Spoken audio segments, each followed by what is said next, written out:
Muy buenos días para todos. Les damos la bienvenida a este ejercicio propio del Sagrado Triduo de la pasión, la muerte y la resurrección de nuestro Señor Jesucristo. A esta hora de la mañana, siendo las 9 en punto, vamos a recitar una de las horas canónicas, es decir, una de las horas que los sacerdotes y los laicos que así lo desean emplean para consagrar a Dios el tiempo. Se llama oficio de lectura y su nombre deriva, como ustedes lo verán en algunos momentos, de la lectura abundante de la palabra de Dios y de los escritos de los padres antiguos, de los llamados padres de la Iglesia, con cuya doctrina se ha nutrido siempre la Iglesia católica. En esta oración hay dos cosas que son muy importantes. La primera, recordar que tanto los salmos como la lectura bíblica son inspirados por el Espíritu Santo, de tal manera que usamos para Dios las palabras de Dios mismo. Eso es lo que hace que este ejercicio sea una verdadera liturgia, es decir, un acto sagrado en el cual Dios nuestro Señor es perfectamente glorificado y se alcanza para la humanidad la redención que el Señor nos ha conquistado. En segundo lugar, que porque somos seres humanos los que hacemos esta oración y tendemos a distraernos, debemos hacer que nuestras mentes concuerden con nuestras voces o con lo que escuchamos, de tal manera que es muy importante seguir con el corazón lo que vamos leyendo aquí o meditando ante ustedes. A la invocación inicial que voy a hacer, contestan todos y mi boca proclamará tu alabanza mientras se hacen el signo de la cruz sobre los labios. Si pueden ponerse todos de pie, es mucho mejor. Señor, abre mis labios. Y mi boca proclamará tu alabanza. Y repiten, a Cristo, Hijo de Dios, que nos redimió con su sangre preciosa, venid adorémosle. A Cristo, Hijo de Dios, que nos redimió con su sangre preciosa, venid, adorémosle. Venid, aclamemos al Señor, demos vítores a la roca que nos salva, entremos a su presencia dándole gracias, aclamándolo con cantos. A Cristo, Hijo de Dios, que nos redimió con su sangre preciosa, venid, adorémosle. Porque el Señor es un Dios grande, soberano de todos los dioses, tiene en su mano las cimas de la tierra, son suyas las cumbres de los montes, suyo es el mar porque Él lo hizo, la tierra firme que modelaron sus manos. A Cristo, Hijo de Dios, que nos redimió con su sangre preciosa, venid, adorémosle. Venid, postrémonos por tierra bendiciendo al Señor Creador nuestro, porque Él es nuestro Dios y nosotros su pueblo, el rebaño que Él guía. A Cristo, Hijo de Dios, que nos redimió con su sangre preciosa, venid, adorémosle.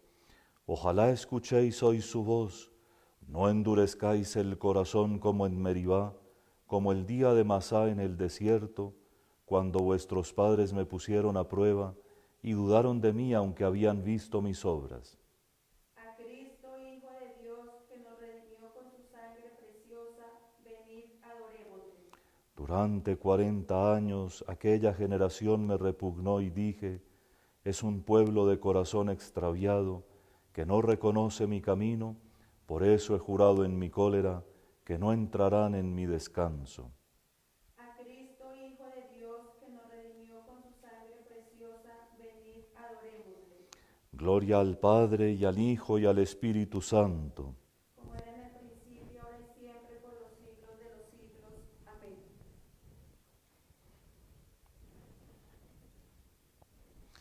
¿Quién es este que viene recién atardecido, cubierto por su sangre, como varón que pisa los racimos. ¿Quién es este que vuelve glorioso y malherido, y a precio de su muerte compra la paz y libra a los cautivos? Se durmió con los muertos y reina entre los vivos, no le venció la fosa, porque el Señor sostuvo a su elegido. Anunciad a los pueblos qué habéis visto y oído, aclamad al que viene como la paz bajo un clamor de olivos. Amén. Con 3 salmos o fragmentos de salmo se construye esta oración.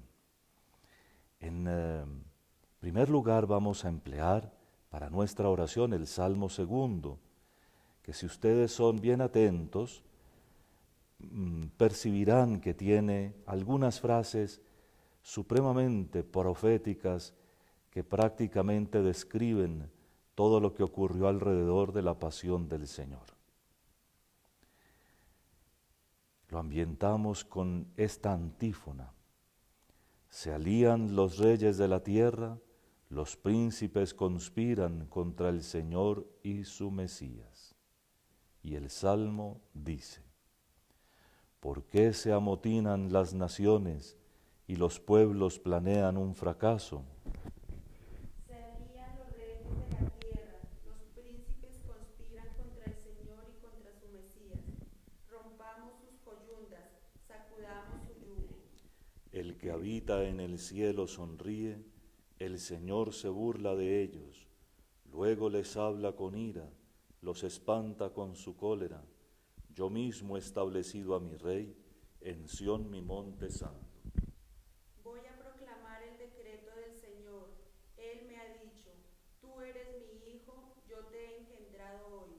Pídemelo, te daré en herencia las naciones, en posesión los confines de la tierra. Los gobernarás con cetro de hierro, los quebrarás como jarro de loza. Y ahora, reyes, sed sensatos, escarmentad los que regís la tierra, servid al Señor con temor, rendidle homenaje temblando, no sea que se irrite y vayáis a la ruina, porque se inflama de pronto su ira. Dichosos los que se refugian en él.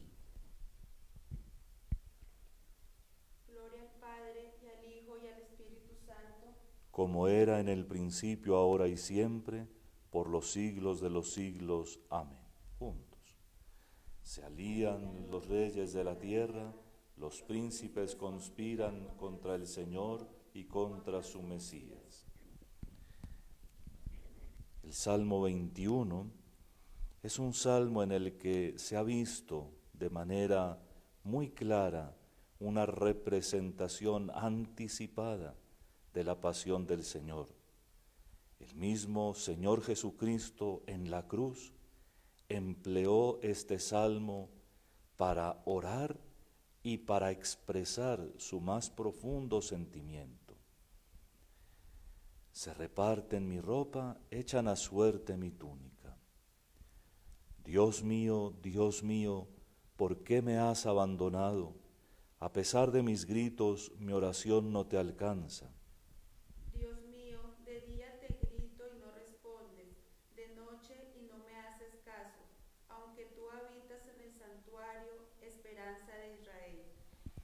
En ti confiaban nuestros padres, confiaban y los ponías a salvo, a ti gritaban y quedaban libres, en ti confiaban y no los defraudaste. Pero yo soy un gusano, no un hombre, vergüenza de la gente, desprecio del pueblo. Al verme se burlan de mí, hacen visajes, menean la cabeza. Acudió al Señor que lo ponga a salvo, que lo libre si tanto lo quiere. Tú eres quien me sacó del vientre, me tenías confiado en los pechos de mi madre, desde el seno pasé a tus manos, desde el vientre materno tú eres mi Dios. No te quedes lejos, que el peligro está cerca y nadie me socorre. Me acorrala un tropel de novillos, me cercan toros de Basán, abren contra mí las fauces, leones que descuartizan y rugen. Estoy como agua derramada Tengo los huesos descoyuntados, mi corazón como cera se derrite en mis entrañas. Mi garganta está seca como una teja, la lengua se me pega al paladar, me aprietas contra el polvo de la muerte. Me acorrala una jauría de mastines, me cerca una banda de malhechores, me taladran las manos y los pies, puedo contar mis huesos. Ellos me miran triunfantes, se reparten mi ropa, echan a suerte mi túnica. Pero tú, Señor, no te quedes lejos, fuerza mía, ven corriendo a ayudarme, líbrame a mí de la espada y a mi única vida de la garra del mastín. Sálvame de las fauces del león, a este pobre de los cuernos del búfalo. Contaré tu fama a mis hermanos, en medio de la asamblea te alabaré. Gloria al Padre, y al Hijo, y al Espíritu Santo, Como era en el principio, ahora y siempre, por los siglos de los siglos. Amén. Juntos. Se reparten mi ropa, echan a suerte mi túnica.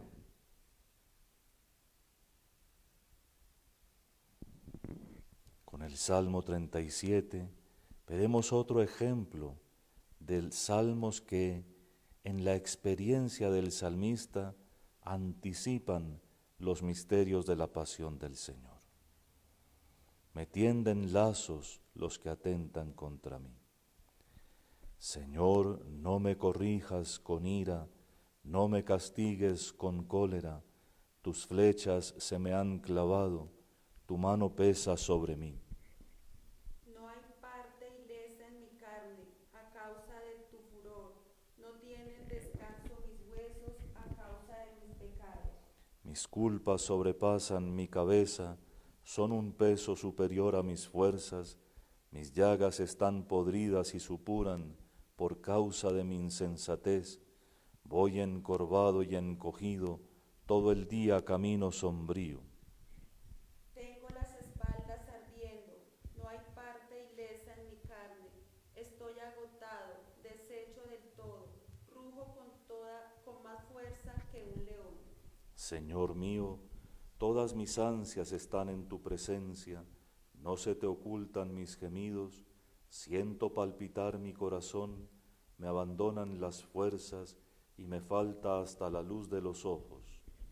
Mis amigos y compañeros se alejan de mí, mis parientes se quedan a distancia. Me tienden lazos los que atentan contra mí, los que desean mi daño me amenazan de muerte. Todo el día murmuran traiciones. Pero yo como un sordo no oigo, como un mudo no abro la boca, soy como uno que no oye y no puede replicar. En ti, Señor, espero, y tú me escucharás, Señor Dios mío.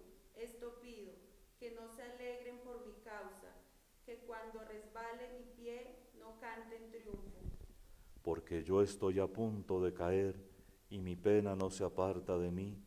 Yo confieso mi culpa, me aflige mi pecado. Mis enemigos mortales son poderosos, son muchos los que me aborrecen sin razón, los que me pagan males por bienes, los que me atacan cuando procuro el bien. No me abandones, Señor, Dios mío, no te quedes lejos, ven aprisa a socorrerme, Señor mío, mi salvación. Gloria al Padre, y al Hijo, y al Espíritu Santo, Como era en el principio, ahora y siempre, por los siglos de los siglos. Amén. Me tienden lazos los que atentan contra mí. Se levantan contra mí testigos falsos. que respiran violencia. Hemos terminado la parte central de la liturgia de las horas que se llama la salmodia. Esos salmos han expresado en los sentimientos de los salmistas muchos de los sentimientos que nuestro Señor Jesucristo tuvo. Y de todas maneras son salmos que nos invitan a nosotros a unir nuestros dolores a la pasión de Cristo. Muchos de ellos hacen preguntas sobre el sentido del sufrimiento, otros claman por auxilio, pero en las reflexiones profundas sobre el porqué del sufrimiento se encuentran con todo aquello que Jesús nos reveló. Pasamos ahora a las lecturas propiamente dichas. La primera es del profeta Jeremías. En aquellos días recibí esta palabra del Señor. No te cases, no tengas hijos ni hijas en este lugar, porque así dice el Señor a los hijos e hijas nacidas en este lugar, a las madres que los dieron a luz, a los padres que los engendraron en esta tierra. Morirán de muerte cruel, no serán llorados ni sepultados, serán como estiércol sobre el campo, acabarán a espada y de hambre. Sus cadáveres serán pasto de las aves del cielo y de las bestias de la tierra.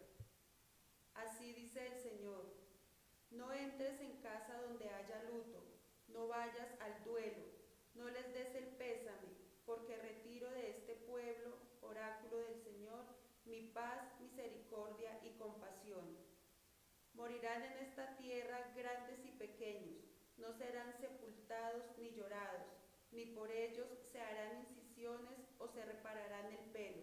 No asistirán al banquete fúnebre para darle el pésame por el difunto, ni les darán la copa del consuelo por su padre o su madre. No entres en la casa donde se celebra un banquete para comer y beber con los comensales, porque así dice el Señor de los ejércitos, Dios de Israel: yo haré cesar en este lugar, en vuestros días, ante vosotros, la voz alegre, la voz gozosa, la voz del novio, la voz de la novia. Cuando anuncies a este pueblo todas estas palabras, te preguntarán: ¿por qué ha pronunciado el Señor contra nosotros tan terribles amenazas? ¿Qué delitos o pecados hemos cometido contra el Señor nuestro Dios? Y tú les responderás: porque vuestros padres me abandonaron, oráculo del Señor, siguieron a sus dioses extranjeros, sirviéndolos y adorándolos. A mí me abandonaron y no guardaron mi ley. Pero vosotros sois peores que vuestros padres. Cada cual sigue la maldad de su corazón obstinado sin escucharme a mí. Os arrojaré de esta tierra a un país desconocido de vosotros y de vuestros padres. Allí serviréis a dioses extranjeros día y noche, porque no os haré gracia. Pero llegarán días, oráculo del Señor, en que ya no se dirá: vive el Señor que sacó a los israelitas de Egipto, sino más bien: vive el Señor que nos sacó del país del norte, de todos los países por donde nos dispersó, y los haré volver a su tierra, la que di a sus padres.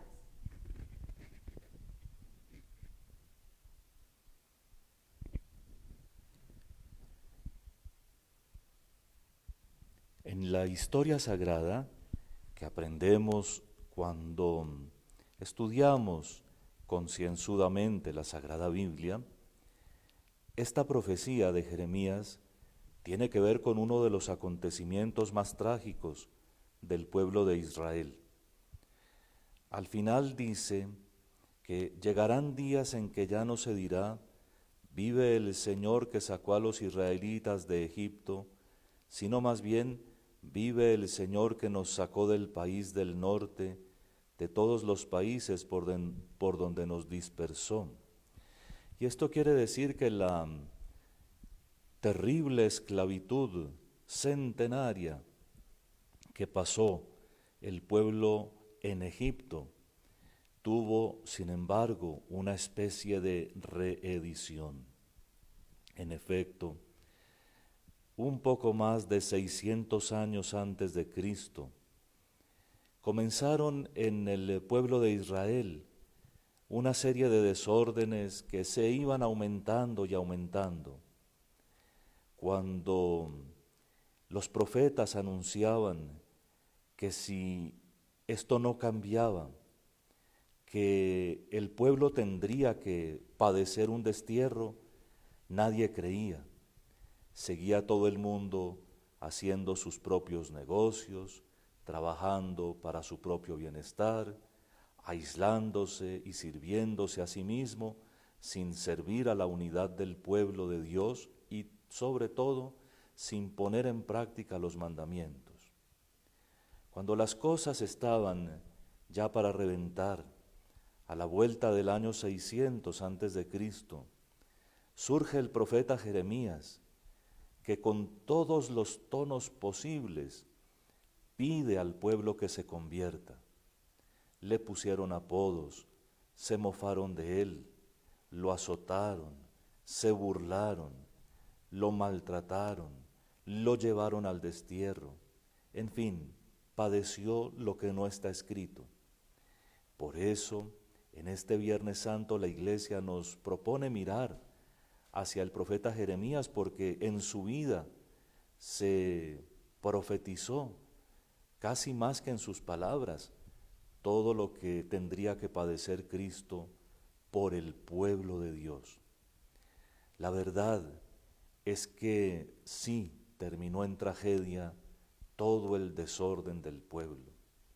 Pagaron carísimo el haberse apartado de los mandamientos, porque si miramos en el fondo, cuando nos apartamos de los mandamientos, por ejemplo, el desprecio de la vida, abortos, asesinatos, crímenes, mal llamadas eutanasias, cuando nos apartamos de la honestidad, no robar, con desórdenes de todo tipo, pereza, desidia, trampas, trucos, para trabajar menos y ganar más, cuando nos apartamos de la verdad, del no mentir, dando testimonios falsos, haciendo circular noticias que son mentiras o que no confirmamos, hablando mal de las personas sin siquiera haber hablado con ellas.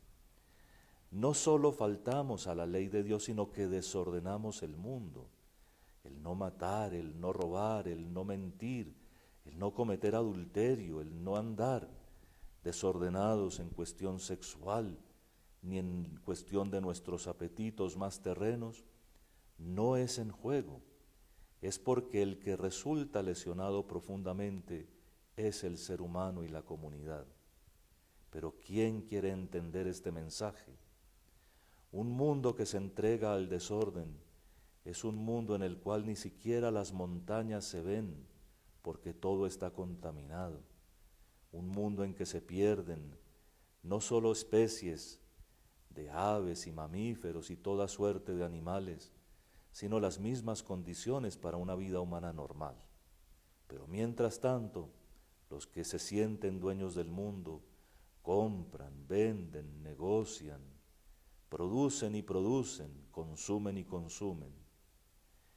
Y el parecido que tiene nuestra sociedad actual con lo que vivió Jeremías o con lo que encontró Cristo sobre la tierra después de haber experimentado el pueblo que Dios era el único Salvador, no es pura casualidad.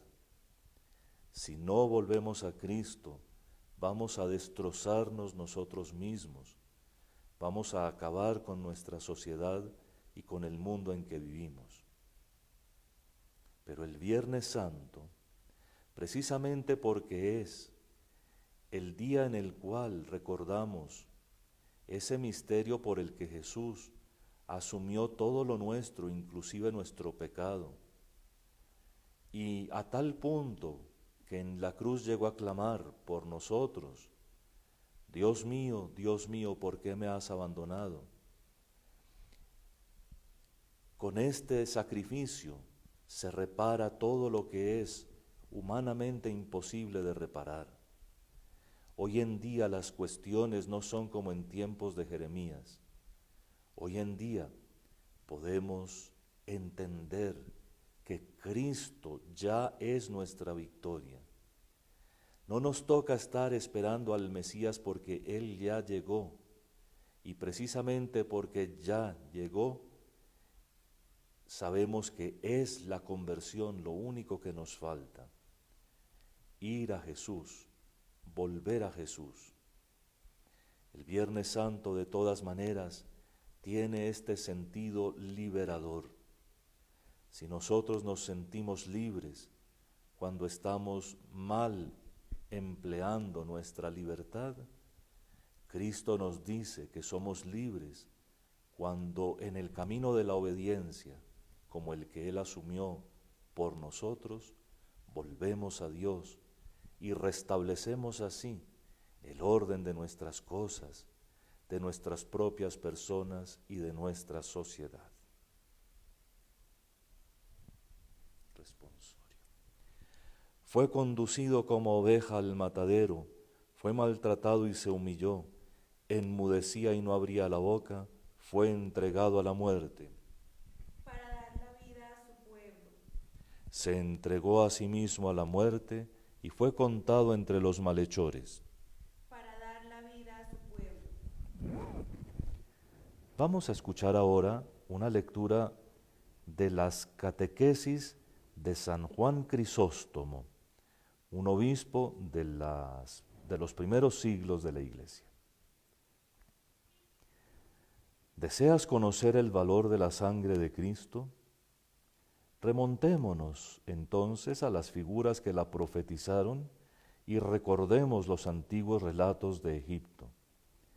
Inmolad, dice Moisés, un cordero de 1 año.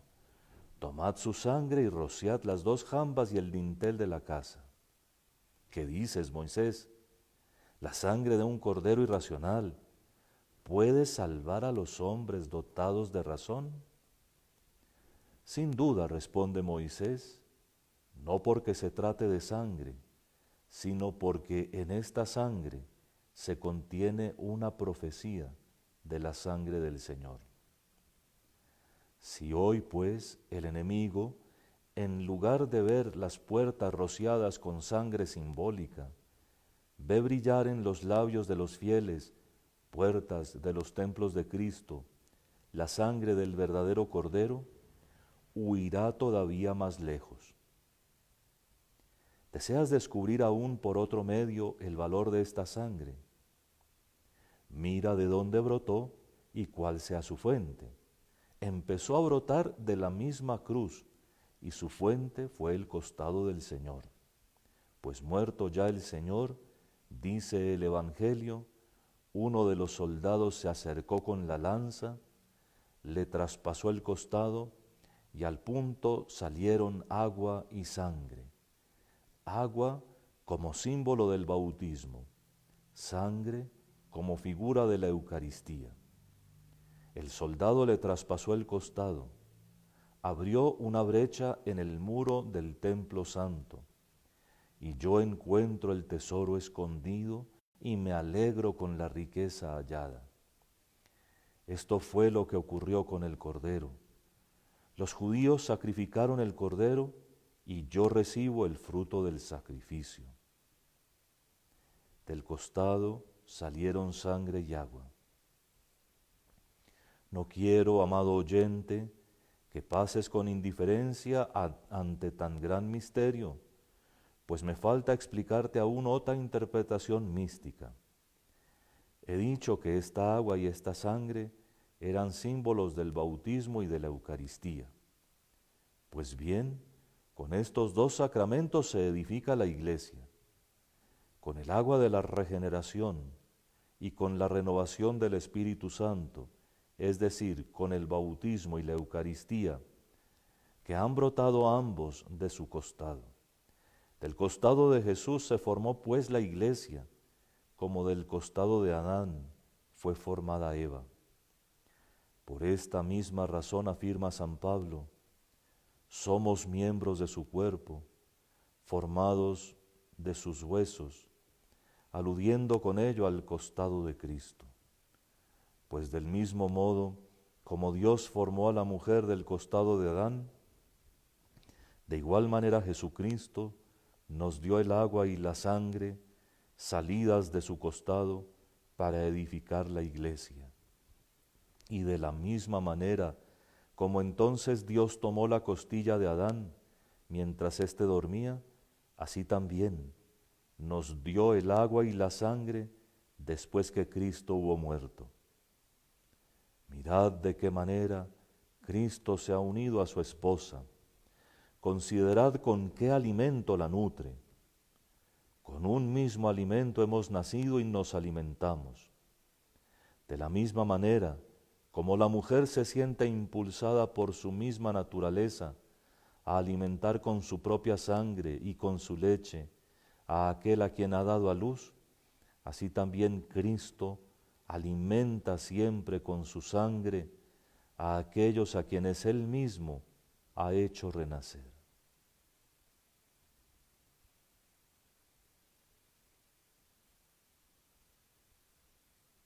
Responsorio. Os rescataron no con bienes efímeros, con oro o plata, sino a precio de la sangre de Cristo, el Cordero sin defecto ni mancha. Por medio de él tenemos acceso al Padre en un solo espíritu. La sangre de Jesús, el Hijo de Dios, nos purifica de todo pecado. Por medio de él tenemos acceso al Padre en un solo espíritu. Nos ponemos de pie. Oremos. Mira, Señor, con bondad a tu familia santa, por la cual Jesucristo nuestro Señor aceptó el tormento de la cruz, entregándose a sus propios enemigos. Por el mismo Señor nuestro Jesucristo, tu Hijo, que vive y reina contigo en la unidad del Espíritu Santo, y es Dios por los siglos de los siglos. Amén. Contestan, demos gracias a Dios. Bendigamos al Señor. Demos gracias a Dios. Muy amados hermanos, hemos rezado así el oficio de lectura que nos introduce con fuerza en los misterios que hoy celebramos. Es muy importante que hoy mantengamos en las casas una cierta austeridad, siendo más bien limitados en cuestiones de televisión, de música, por supuesto el alimento. Recuerden, por favor, que si ya tienen la mayoría de edad y no han cumplido 59 años todavía, están obligados al ayuno, que consiste en tomar una sola comida normal en el día y un par de despistes, llamémoslos así, a las otras dos comidas, pero que sea muy moderado todo, sin consumir carnes y ojalá sin sustituir la carne por algo que sea igual o mejor en sabor y quizá mucho más caro y costoso. A los demás, desde los 14 años hasta el final de la vida, les obliga la abstinencia de carnes, que incluye la carne, el pollo, el cerdo, solo excluye el pescado, pero, repito, sería mucho mejor tratar de evitar cualquier cosa que sea suntuosa, y eso sí, si quieren ustedes vivir el sentido más profundo del ayuno y de la abstinencia, el dinero que no consumieron, el dinero que no gastaron para comprar esos otros alimentos, ese entréguenselo todo a los pobres, por favor. Que el verdadero sentido del ayuno y la abstinencia no es solo la privación de algunos alimentos, sino el dar de lo nuestro a los que lo necesitan. Ustedes verán, mientras podamos presentarles por estos medios, lo que ya han visto en los templos parroquiales, que el Santísimo Sacramento no está en su sagrario, en el templo parroquial. Por eso la puerta de nuestro sagrario, si la ven hoy, está abierta. Entonces hoy no se hace genuflexión ante el sagrario porque no está el Señor. La lamparita del sagrario está apagada. El altar está sin mantel. En el día de hoy y en el día de mañana, los altares están sin manteles, precisamente pensando en un signo que nos vincule con la muerte de nuestro Señor Jesucristo. Se pondrá el mantel para la comunión a las 3 de la tarde y sobre todo se pondrán de nuevo los manteles para no quitarlos más ya en la vigilia pascual. Durante el día de hoy, la cruz de nuestro Señor Jesucristo recibe una veneración especial. Los libros litúrgicos la llaman inclusive adoración, pero por supuesto que ningún católico del mundo nunca ha pensado que se adoren el palo o el yeso. Cuando alguien trata de criticarnos por eso, olvida que hay muchas cosas que ignora y que por lo tanto la crítica sobra y es lastimadora. Es muy difícil de interpretar nosotros nuestros sentimientos si antes de nosotros poderlos expresar ya se nos está criticando. La veneración de la Santa Cruz del día de hoy, en positivo, quiere decir que hoy, así como ven que el sacerdote tiene vestiduras rojas, no todo es luto. Es decir, la muerte de Cristo ya aconteció, Él ya murió y ya resucitó. Hoy conmemoramos su muerte y la hacemos por todos los signos que podemos, la experiencia más cercana que podamos a nosotros. Pero estamos perfectamente felices y conmovidos porque ese sacrificio, esa efusión de sangre, para eso es el rojo, es nuestra salvación, es nuestra liberación. Entonces cuando hablamos de venerar, de alabar, o inclusive en algunos textos de adorar la Santa Cruz, lo que hablamos es de adorar el amor de Dios que se ha entregado a nosotros de esta manera, de reconocer que gracias a este sacrificio nosotros fuimos salvados.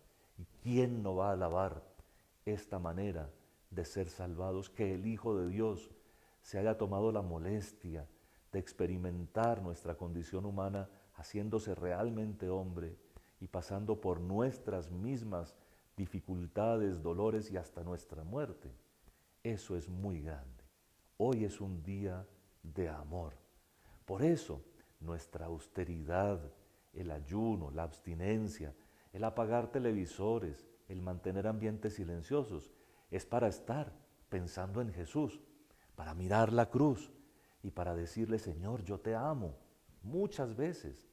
Y mirando esa cruz y mirando al crucificado, tratar de entender por qué tanto dolor, por qué los azotes, por qué los clavos, por qué la corona de espinas, por qué las burlas de la gente y qué sentido tienen, cómo se ven hoy en la humanidad todavía esos dolores de Cristo en los que tanto ama Él, en sus pobres, en los enfermos, en todos los que sufren, y cómo nosotros debemos a Cristo nuestro Señor aliviarle sus dolores por nuestra sincera conversión a Él y a su amor, pero también por nuestra sincera conversión al prójimo, a las obras de caridad y a la misericordia entrañables.